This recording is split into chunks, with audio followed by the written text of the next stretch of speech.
Oimore nyakoro mogiro kamano kuma iero Ramogi TV ne weche manyien chenro mano marang'ichulo kama bedo gi weche mopogore opogore ma okelo ni mago matimre pacho kaendi, mago matimre alwora mari to kod mago ma dwaro mondo ming'e e weche ma opogore opogore. Wantiere kod mathoth moikone miyo magi weche ma omiyo pek.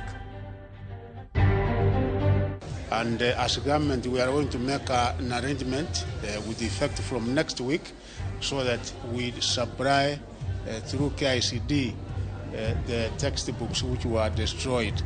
Kata chui maonge. Kama nyithindo dhibete onge. Jodito mag migawo mar somo ne otimo limbe mar puodho chal mag skunde motelo ne yiepo chieng' wuok tich e kinde ma ywak to pod nitie kuom jopiny ewi ikruok kaluwore gi oula ma osehinyo skunde.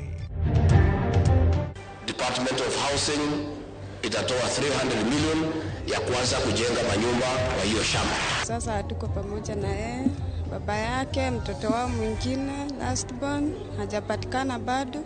Jatend Kenya Rigathi Gachagua ne otelo ne lamo ne ringre ji 61 manyocho tho e masira mar oula ma Imahiu lit to pod okwako moko kuom familia.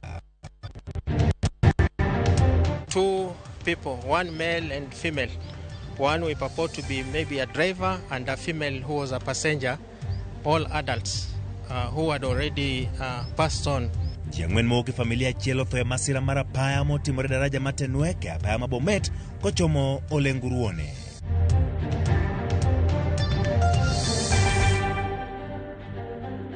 Nyakoro mogi parni layo mag tudruok gin mago moyaw kaka pile 2-3-6-0-0 iyudo e Facebook, YouTube kaachiel kod X mar Ramogi TV. Ne ayudo achiel kokadho e Citizen Digital kaminene weche manyien mawakelo ni.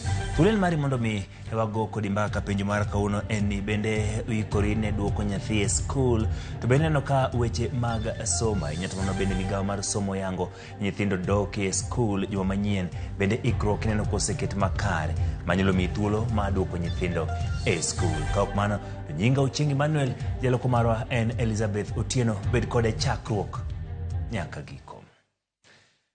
Migawo mar somo dhi loso oboke mag somo manyien ne jopuonjre moboke gi pi ne oketho e skunde. Mano yanko jatend migawo mar somo mane otimo limbe e skunde mantiere kaunti ma Nairobi motelo ne yepo mag skunde chieng' wuok tich. Machogu bende okone gi chano chwalo somo nyime kod jumbe 2 ahinya ne jopuonjre ma klas 12. Judith Omondi ni kod ler mathoth.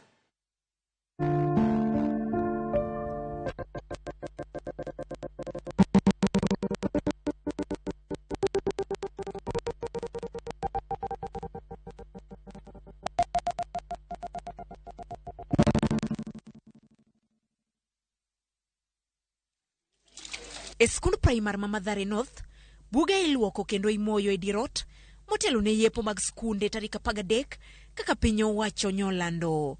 Mae en achiel kuom skunde ma pi oula oketho mwandu mage kama oriwo buge, kuonde losruok kod oboke mag jopuonj mane otimo penj e higa mar 2022 kod 2023. Chenro mar timo ler dhi nyime kata bed ni rameny makare mar skundno pok oduogo e wang'e. Jatend migawo mar somo Ezekiel Mashogu koni gidhi chwalo oboke mamoko ne jopuonjre ma oboke gi oula oketho kaachiel gi buge mag somo.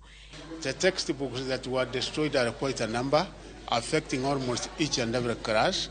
And as a government, we are going to make an arrangement with effect from next week so that we supply through KICD the textbooks which were destroyed. We are going to make an arrangement with the Kenya National Examination Council so that we can be able to provide and supply the certificates which were destroyed during the flooding. Eskunde moko bende chalo kopogore ahinya. Pi pod ni e ute somo nyaka e ofis mag jopuonje. Kata kamano jokanyo mag somo yango ni mahoe atamalo 90 mag skunde ni rang'iny makare motelo ne yepo wuok tich. Wasiro yepo ma skul niwach wang'eyo gima timre mier chien ka. To be wadwa wacho ni wadwaro case by case study mar skunde kaka inyalo konygi. Atamalo 90 mag skunde Kenya ka tapani koro romo yepo niwach ogirich ahinya. Atamalo 10 modong' kaka makoro unene tokani kata chui maonge. Kama nyithindo dhibete onge. Mashogu yango ni skunde ma ji obuorie ginapari e pacho ka kendo gimanyo kaka idhi dar jogo kapok ochopo wuok tich. Ka skunde machal gi pod rach mokalo, matin ne atamala bich, to jopuonjre gi ibiro chwali e skunde moko kata ibiro puonjgi e yor mbui. We are trying to explore means and ways how these particular students or pupils of the affected schools can either run through online, or in case we get this capacity in the neighboring schools, we can also be able to accommodate them in those particular schools. Ne jopuonjre ma klas 12, sirkal chano chwalo sombgi nyime kod jumbe 2 mondo duok kinde ma oketh kod oula mapek. We'll be able to look at it, particularly those who are in Form 4, and see how we can be able to recover by probably extending a few days, because they were expected to close down the schools in August for 3 weeks. So we might minimize the number of days that schools will be closed down in the month of August. Moko kuom jonyuol kata kamano ywak ni ok giikore mar duoko jopuonjre e skunde, ahinya to mane mwandugi okethore kaka ute losruok kapok piny owacho loso gigo duto. Mashule zingine utapata kwamba upepo imebeba choo na imeporomoka. Sasa tunaomba president bado asongeshe ili tukue tayari kwa mashule. Atuongeze masiku kidogo, kwa sababu tujajua machoo ya shule itatengenezwa, madarasa itatengenezwa. Piny owacho nyicha olando ni skunde iyawo tarik 13 bang' chorgi nyime nikech midhiero mar oula, kendo gisingo loso mwandu mane okethore e skunde go mondo misomo kik rochre. Judith Omondi, Ramogi TV. Erokamano Judith Omondi, omiwa penjo ni to bende ikori ma chwalo nyathini e skul mano chieng' wuok tich juma manyien, kata bende neno ka migawo mar somo to kod piny owacho osketo ikruok makare mondo mi nyithindo chako dog e skul to koth mapek mosebedo ka chwe gwenge ma opogore opogore. Kadhi nyime midhiero mar paro koro kwako jodak ma Ombaka kole sub county ma Nyando manyagi sitigi dhi nyime gi jot e skul primar ma Ombaka kaluwore gi chenro mar yawo skunde chieng' wuok tich kaka piny owacho yande oyango. Gilero ni midhiero mar oula pod okwako alworano e kinde mathothgi to koro dong' maonge gi udi bang' utegi ruombore piny kaluwore gi oulano. Gino omiyo nyaka sani pod gi jot e skundno. Kar bedo ni chal mar dak oketo ngimagi kod mag anyuola moko e kind andaki magamo tuoche. Gikwayo piny owacho mondo ochwal yepo mag skunde tarik manyime mondo giyud thuolo mar medo dak e skund primar ma Ombaka nyaka oulano duon.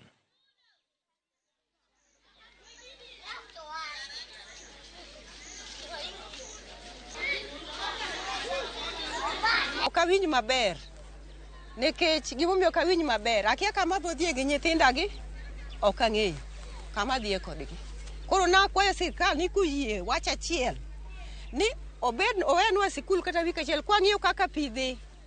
Koro kata ka pi songo to wanyalo dhi gedo kata dho pi to nyithindo dhi sikul, kes maisa mar nyithindo ma sikul be dhi kethore. To wenwa kata wik achiel kende mondo wang'iyane ka koth nyalo rumo kata ka koth ok nyal rumo.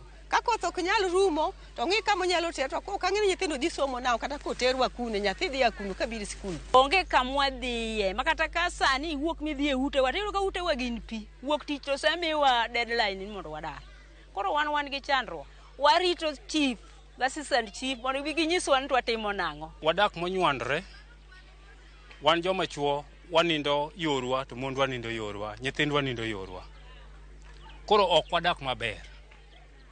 Kech bende nego nyithindo, tuo bende ng'enye.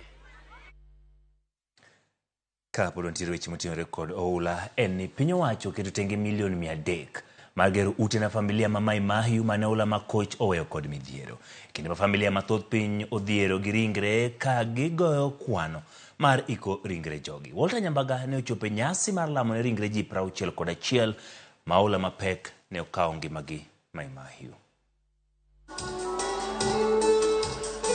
E kinde alam mar kowo ringre mag ji 61 ma oula mag Koch nyocha onego tarik 29 dwe mokalo Mai Mahiu e kaunti ma Nakuru. Chenro mane opong' kod pi wang' mathikni kendo kuye chal makende mamiyi picha mar chuny malit kuom oganda. Familia bura ochopo kod pichni mag jogi mowito ngimagi kendo pielo mosoma momuki kendo liel. kama fupe oriedi ranyisi ni gweng' ma Kamushira kod Ruiru man Mahimayu okuyo. Kata odoko ni wuok tich jopuonjre yaw sikunde, moko kuom jonyuol wa Mahimayu owito geno kendo kar konyo nyithindegi sikul, to giwacho ni gin kod lit mar konyo nyithindegi e piny jokoling'thi.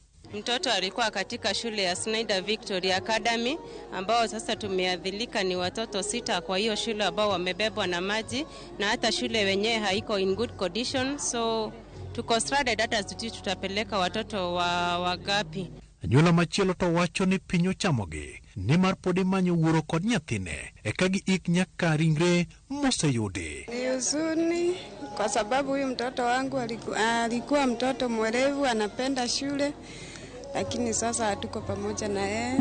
Baba yake, mtoto wao mwingine last born hajapatikana bado. Moko ni kod adhonde mag hinyruok e dendgi ka moko maromo 4 kod 1 to pod nie ute mag thieth mopogore opogore. We have 61 people who have confirmed have passed on. About 133 people were rescued that were taken to hospitals. 81 were treated and discharged. 41 are still admitted, and 10 have been referred to other hospitals. Jalup jatend piny Rigathi Gachagua mane ochopo Mahimayu e nyasi mar lamo ne ringrego olero ni sirikal osechwalo shillings milion 7 ne familia man kod midhiero, kendo gidhi yude 150,000 kuom anyuola ka anyuola mondo gikonyre godo weche mag ik, to moko biro yude 100,000. Na tukatoa zaidi ya shilingi milioni 7 ya kusaidia hao familia kwenda kupumzisha wapenzi wao. So every family around here 150,000, wale wa mbali kidogo 200,000. Rigathi okoni sirikal kokalo e migawo mar udi oseketo milion 300 madhi konyo nyiewo lowo kendo gero udi ne familia ma oulo weyo kod midhiero. Tumekubaliana Department of Housing itatoa 300 million ya kuanza kujenga manyumba kwa hiyo shamba. Sirikal bedo singo gera paya to kod hospital e gwenge mag Kamushira, Ruiru kod Mahimayu kalore kod midhiero ma oulo kelo. That road they are talking about, it's not for Mahimayu people or Kijabi people. Wale watu wanajua hiyo barabara, hata watu wa Narok kuna Kajiado going to Kijabi. Mumelia sana mambo ya barabara ya kutoka Mahimayu kwenda Kijabe. So tumekubaliana na waziri wa barabara. We are going to grade and apply good gravel to the right standard. Jakrom Gajwang' lit oken lit kapok lit obedo malit alita. Lit kod chuny lit ema koro lieng'ore wang' familia man kod lit malit. Walter Nyambaga, Ramogi TV, Mahimayu, Nakuru County. Lit gadier kaka Walter Nyambaga wachono malit obedo mopong'. Nyasaye oket chunygi kama okwe. Midhiero mar oula medo kelo pek e ngima oganda. Kakoro kata mine ma pek kod mago ma dhodho ma ulo dare michgi onge kama ginyalo konyore kotiore kod yore mag dhi kuonde thieth kata klinik.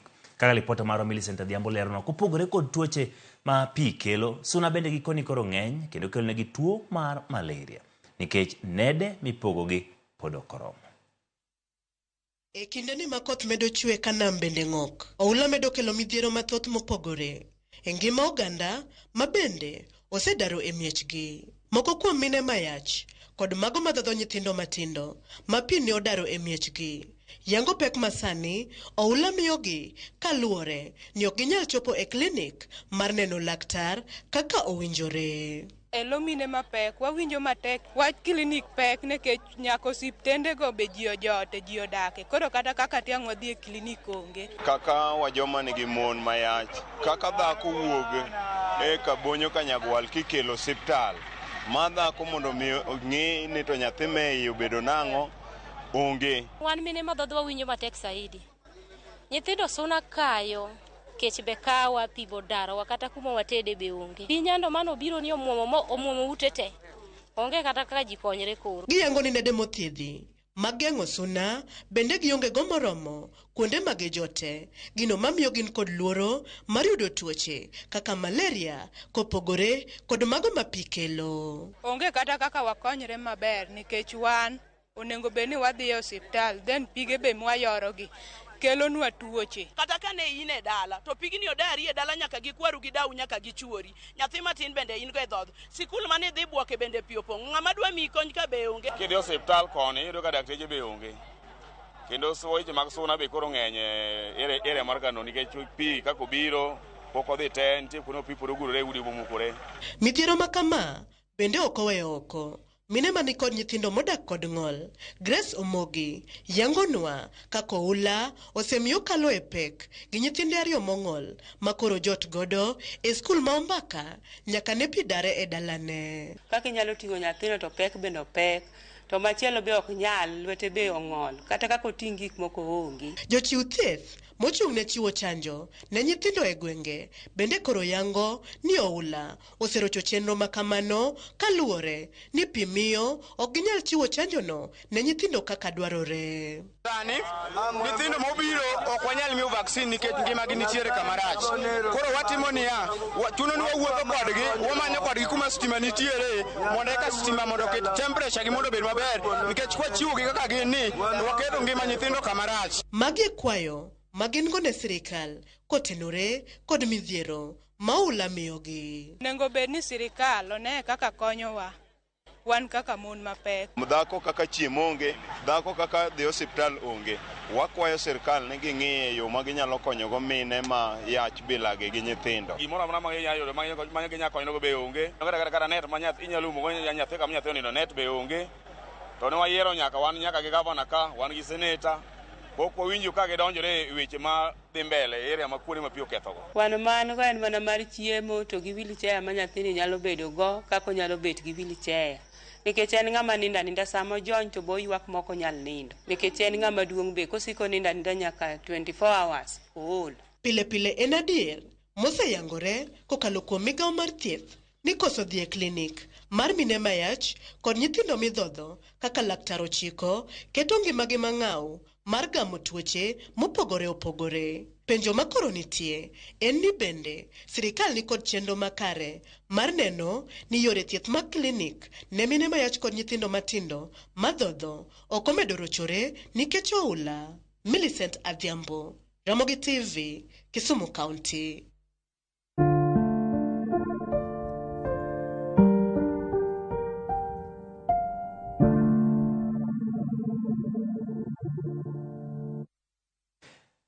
Kadhi ripot machielo mar masira. Ji ang'wen owito ngimagi e masira mar apaya ma otimore Olalo Matenwek e wang' apaya ma Bomet kochomo Olenguruone. Kamanda mar obila sub-county ma Bomet Musa Omar wacho ni nyamburko matin mane oyudo giwuothogo ne obayo kendo nyumore aorano bang' tuome kod lori moro kowuok katokgi ka nyamburkogo duto ne ochomo Selibwet. Omar oyango ni ji duto mane nitie nyamburko matin no ne owito ngimagi tok nyamburko no lutore aorano ma pige opong'. Ringrego ne otere kar kawo ringruok ma Longisa e seche ma ringre nyathi matin pod imanyo kendo pok oyude.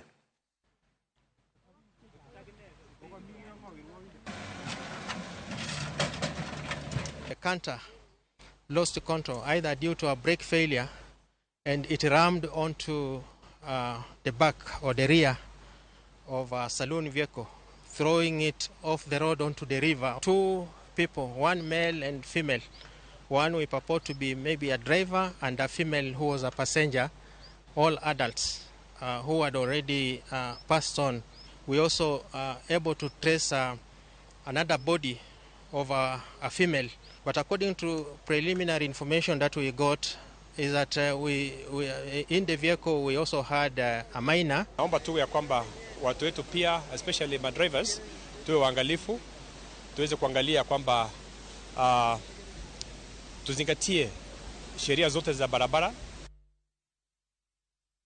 Kadhi weche motenore kod ng'anyo mar lakteche ma bende osekawo kinde mathoth e pacho kaendi ne en fuong'ruok ne jotuo e kuonde thieth mag piny owacho bang' riwruok mar lakteche KMPDU chungo ng'anyo margi mosebedo kadhi nyime kuom ndalo 56 kaluwore gi winjruok manyo gibedogo gi piny owacho.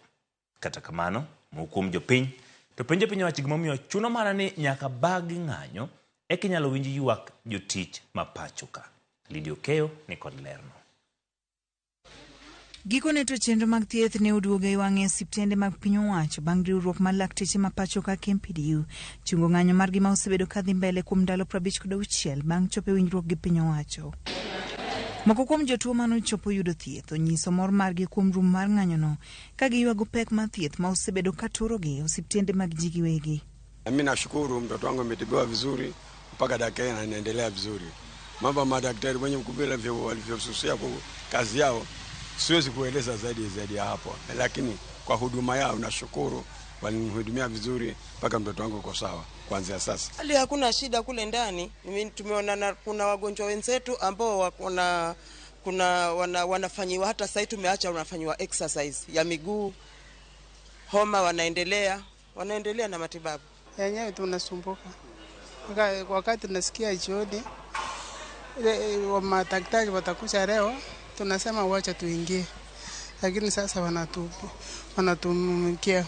Gikwayo piny owacho mondo mione ni gichopo winjruok mar gi lakteche mar geng'o ng'anyo machielo. Sisi tunapoomba serikali kuu ni kwamba ikae chini na madaktari, kama ni yale malipo walizungumza mkataba walioweka waweze kutimiza ule mkataba ili tatizo hili lisije katokea tena, kwa maana kwa miaka yote hatujawahi kuona mgomo kama huu wa madaktari. Imetokea kwa mara ya kwanza, na tunaomba rais ambaye yuko leo anaongoza taifa hili la Kenya angalie jambo hili na alikomeshe lisije katokea tena, madaktari walipwe kama wanawalipa watu wengine.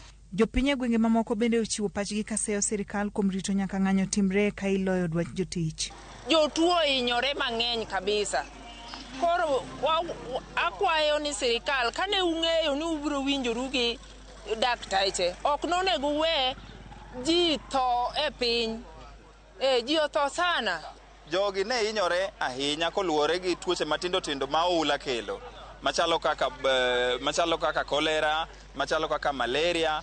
Omiyo adwa ni mondo agone Susan Nakimicha, Ministry of Health, erokamano maduong' kuom duoko jogi e tich. Wan gi shida mang'eny, to mokwongo aduoko ni Nyasaye erokamano kuom daktari winjo duol magidok e tich. Ji nyotho mang'eny ka daktache nyogomo, kendo ji otho mang'eny mokwang'e kwan gi. Jagoro mar riwruok mar lakteche KMPDU Bade ma Nyanza, Dr. Agri Orwenyo wacho ni lakteche te oseduogo e tich ka weche mamoko mosebedi kind lakteche gi piny owacho mag kaunti ibiro losi, machalo kaka barupe manochiw mag riembo lakteche manong'anyo e tich. Kweli mgomo ulisitishwa jana 5 PM na hapo tuliweza kuomba wanachama wetu waingie kazi. Kwanza kama law abiding citizens, wale wanakava emergency and accident departments walirudi jana, kuanzia jana usiku. Kwa hivyo najua kuna masaa walipewa masaa 24 warudi kazini. Bado kuna wenye wanasafiri, kushua by 5 PM watakuwa kazini. Matangazo ambayo yalitolewa jana na viongozi wa serikali kuu pamoja na madaktari kwamba mgomo umeisha, ndio imechangia sana kwa kufika kwa wingi wagonjwa ndio waweze kupata huduma za kawaida katika hospitali zetu. Ng'anyo mar lakteche go osekelo midhiero e osiptende mag piny owacho kuom thuolo malach, ka geno mar oganda en ni winjruok mosiko dhi bedoe e kind lakteche go gi piny owacho. Mano kanyo duond Diana Olonde report mabene giloso en kaachiel kod Lydia Okeyo. Kadhi nyime riwruok mar jochiw thieth motisi ni clinical officers kaachiel kod riwruok mar jolony e chenro mag pim mag kuonde mong'ere kaka laboratory kuonde thieth seyo piny owacho kuom loko toke ne midhiero mag kadhoe. Riwruoge ariyogo masani ng'anyo dwaro mondo bernegi lwasi matich kendo kwedo kwan omenda michulo jogegi kod piny owacho mag counties. I want today to call out the employers and especially the Council of Governors. For the 39 days that we have been on strike, they have not even found a day, even after the court directing them 3 times to sit with us, to come and sit with us. And so we are saying they have abdicated their duty. We medical laboratory officers, we offer emergency services that are very critical in the medical field. So coming Monday, we are going to withdraw all our services from the National Blood Transfusion, from the National Public Health Lab, the members that are working in KEMRI, the Research Institute, National Public Health Lab. We are going to withdraw our services. Because if we can have a strike for 1 month and the employer is not ready to sit on the table. Ministry of Health has decided to engage Class 8 dropouts to test HIV. These are the people who are manning VCT centers. They are given 2 weeks training and employed. how do you start to explain to people that a class 8 dropout is competing with somebody who went to a university?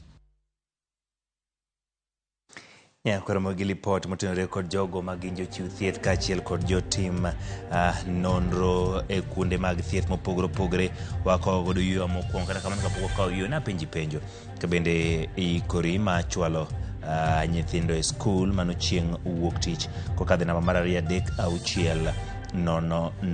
Geoffrey Ochieng wacho no Chieng' Emmanuel anene yo makare wach mar dok e skul to piny owacho deo odeko matin mondo mi skunde mano kethre ger kendo mago ma mwandu no lalie duoki ka nyithindo dhi sikul.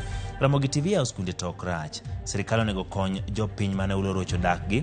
Jotendo ma e piny luo konyeuru jopiny mano Fred Osuru ka entiere Dandora. Ng'ichulo Anabi wuod Onguta mar wang'e Ramogi ler Migori County Ramogi kod joute na kachiel kod Melda kachiel kod Orebo Osiep Nyayala. Erokamano kuom keto Ramogi TV. Mago gin makom jogo mabende oro paro mopogore kaendi. Jomoko gin mago mabende oro mana mos kopogore gi penjo manwa wapenjo kata kamano. Moshti Garland Cruiser ana news kanti Nairobi kaendi wach mar yawo skul to sirikal odwaro yo ahinya podo kwan gadira ni koth otiko chwe gwenge mopogore pacho kaendi. Erokamano kuom miyo paro machal kamano Galaxy gine kwara mga juang kikidhi mabor podo antiere kod mathoth ma ikoni chenro mar Anichwelo.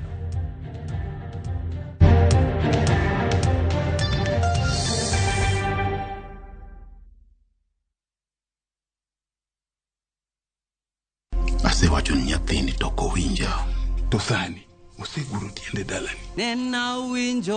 In a world where faith, Yesu Kristo malamoni, fear, sacrifice, and the complexities of father-son relationship collide.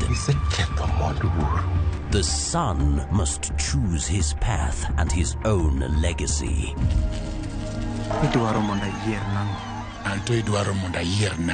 Watch this emotional and riveting story of Dennis in Where the River Divides. Watch the best content on the go only on Viusasa.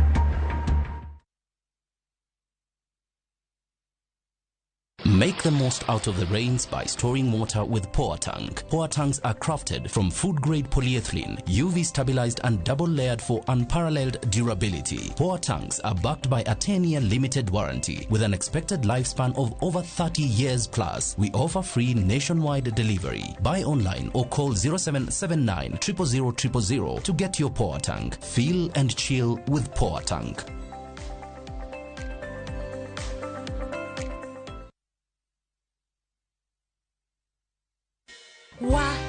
Lakini vile hii ekonomi imetufinya, ilinibidi kubadilisha sabuni nikatumia ingine rahisi. Bala, ilibidi nioshe kila kitu mara mbili. Sikuwa na otherwise, nikarudia Ariel. Ariel, usafi bora kwa mwosho mmoja tu.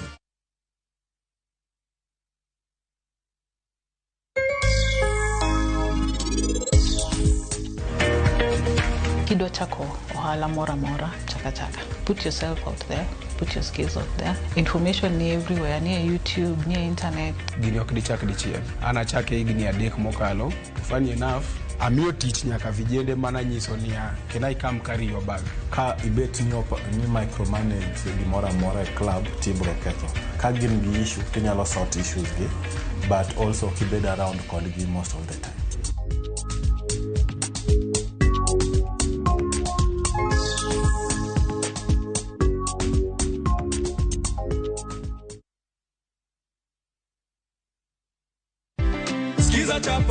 Skiza chapa ushinde. Wakati watu wanafurahia pesa zao ndani ya nyumba, wewe unakuja kuchukua 50,000. Nimechota na kijiko. Kijiko kikubwa sana. Asante. Kabisa. Umesoma majina ni yako kamili? Evans Odhiambo. Umeona? Evans Odhiambo. Pesa di? Alufu Trabich. Asante sana. Skiza chapa ushinde.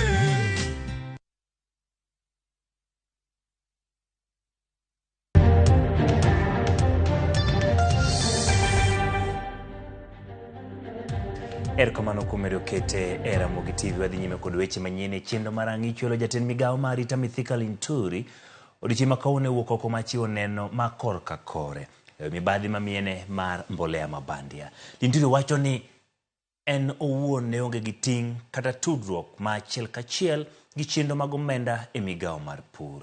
E nyim komiti mar od bura matimo nonro, Linturi wacho ni apisa matayo nyiewo e bad migawo mar NCPB ema ne ochung'ne orage duto mag ng'iewo mbolea ma gikone ne ofweny ni bandia.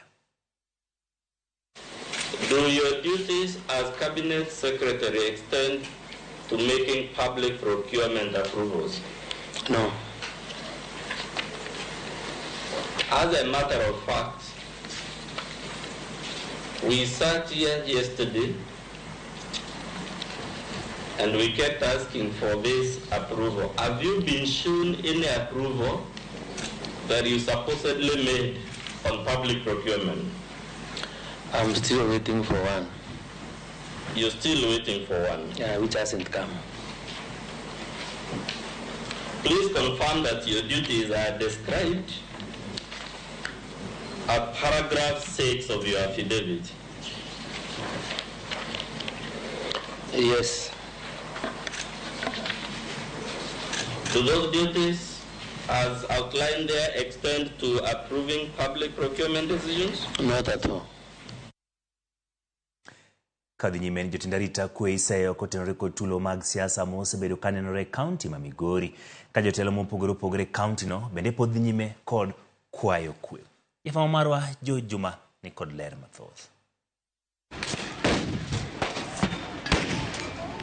En dala auchiel nyaka ne koko mar siasa koro moji e kind joerago mar gavana ma Migori Ochilo Yako kod jobon Mauri Mak Nyamita e kind hik mar jatij piny owacho mar kaunti ma Migori e sabkondo Mauriri ka penjo koro pod thoth malo duoko kalwe kod kokono.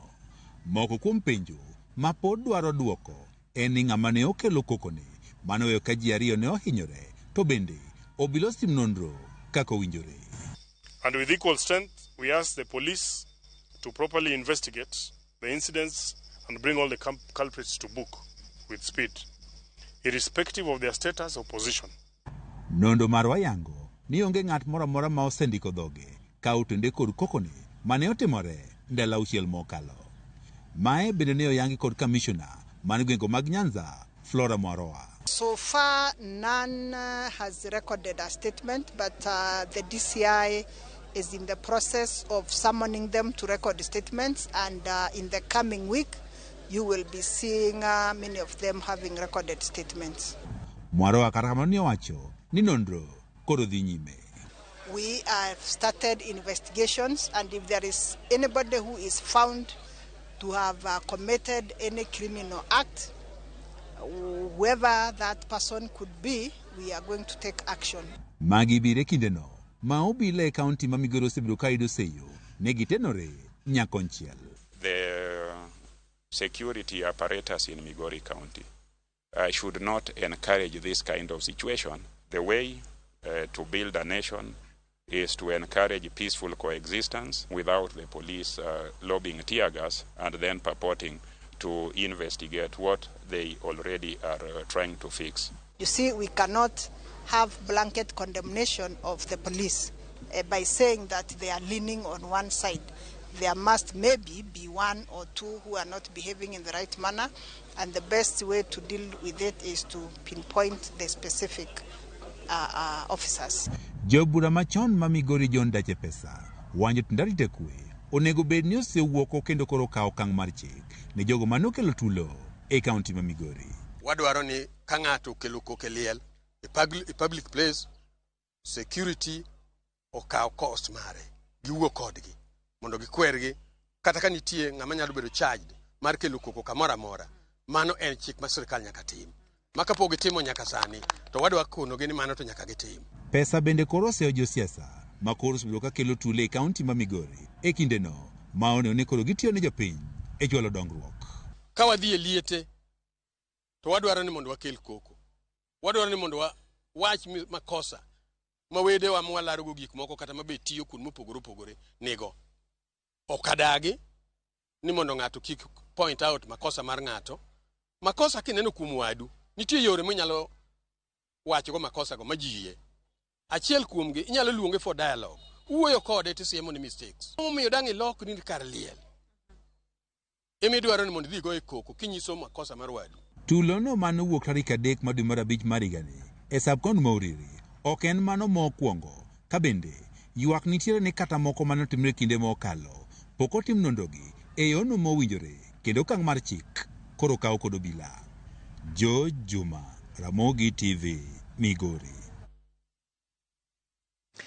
Koro mogiko wuok e lipot ma Jo Juma mago matimore kaunti ma Migori wakawo yo mar 2 kata kamano kik idhi mabor kwa duogo pod wantiere kod mathoth.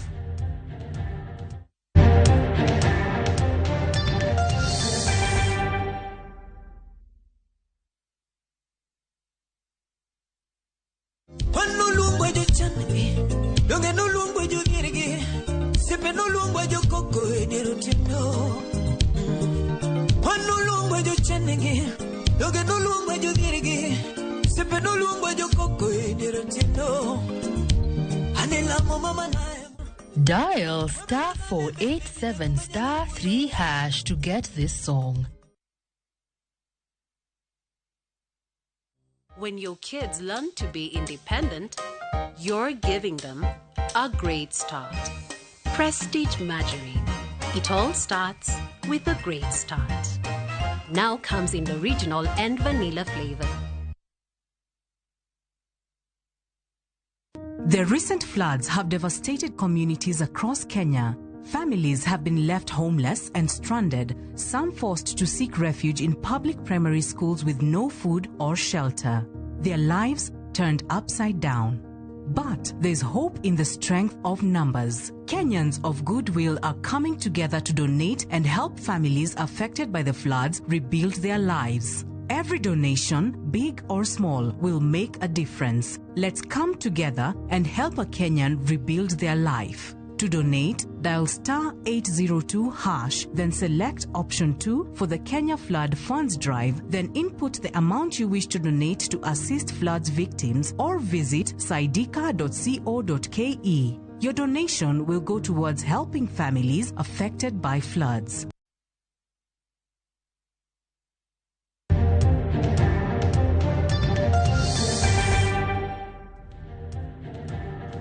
Erokamano kuom medo kete kae. Jaod bura Mauriri Mark Nyamita koni en pod oikore mar chopo kendo chiwo ler ne duond bura mar ODM koko mane otimore Uriri ka gimiye thuolo mar timo mano. Nyamita moloso gi Ramogi TV achiel kachiel koni wach manyo wuok e ODM ni en koro ok oyangi kaka jakanyo okawe gi buok ni mar ne onge oko mar Nairobi kendo ne gibedo gi tudruok gi tend duond bura no kaka nyocho winjore odonje bura. Koni ka ODM dwa medo duond bura mongirore kendo med mbi mare owinjo mijo kanyo thuolo marom e kinde mantie wach ma inono kendo ni duond bura ni kod chike mayango kaka inyalo gol ng'ato bedo jakanyo ma ok kokalo e twak gi jofwambo.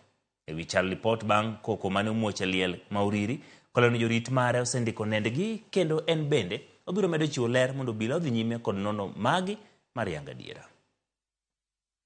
Koro tich ariyo kana ntiere Embu kar madhi gimoro saa 8:30 madhi 9 tayude WhatsApp barua koa e secretariat mar ODM kiwacho na ni idwaro ni mondo warom abiye bura mane timore nyoro e party headquarters Central Committee noluongowa kaluwore gi koko mane ntiere kocha. Tapenjo mtu umia notice ma short kama na nikech sani en madhi saa 8:09 odonje tich ka. Be nitiere kaka wanyalo chore mondo bed tich abich koso en gima ok nyal choro. Awuoyo gi Oduro ng'wen e simu. Oduro kona ni no ka in mabor kanyo nikech wambo ng'eni en short so nikech bura wasecheko. Inikri kok inyal bedo ka physically to kiny no ibedi mondo watudre kodi e yor mbui. Manjini sawa ka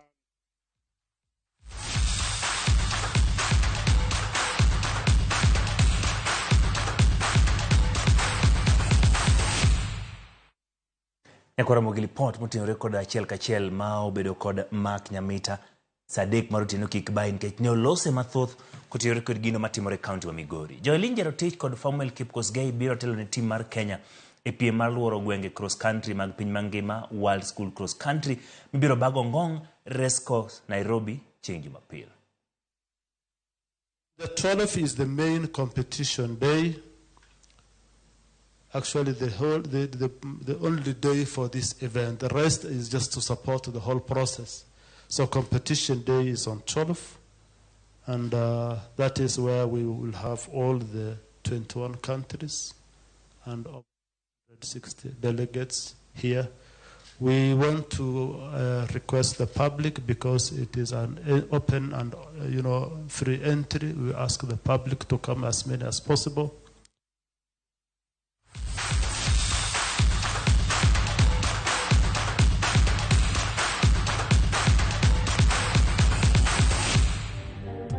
Ekoromo giro kamano kuom bedo kode chakruok nyaka giko. Warom kendo saa 3 mar otieno chendo mar oimore ne weche moko manyien mabende onono dok kendo luyo makare. Nyinga Ochieng' Emmanuel. Jaloko marwa en Elizabeth Otieno.